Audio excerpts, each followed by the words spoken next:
हवा बाटे चल दिया हो के माई से मांगे ले पिया हो जुनी हवा बाटे चल दिया हो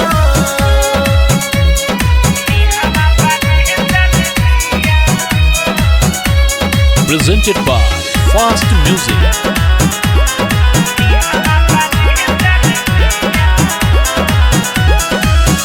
रखे उपवास लगावे माइला यो सोनिया धोवेला मंदिरिया लावे गंगा जी के पनिया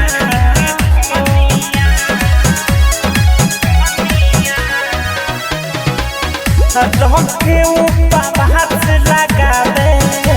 माई के सोनिया धोवेला मंदिरिया लावे गंगा जी के पनिया बड़ सच धतिया मिले साँझ देरी बड़ माई से कोहावे उ बहुत देरी के दर्शन जोड़ा ले हिया हो रुझुरु बाबा बाटे चल दिया हो मांगे माई से जाके पिया हो रुझुरु बाबा बाटे चल दिया हो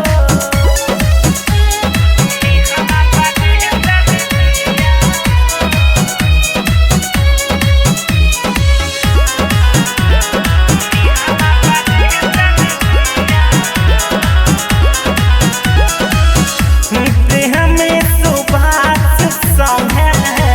करले पूजना बाबू अजीत के बाद जाई के भजन हो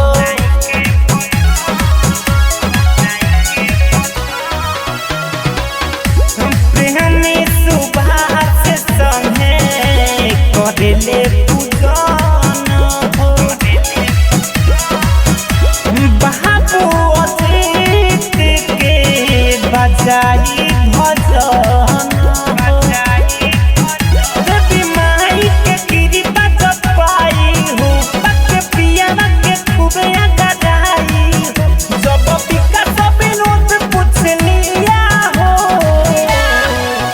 कहनी हम बाबे चल दिया हो जाके माई से मांगे पिया हो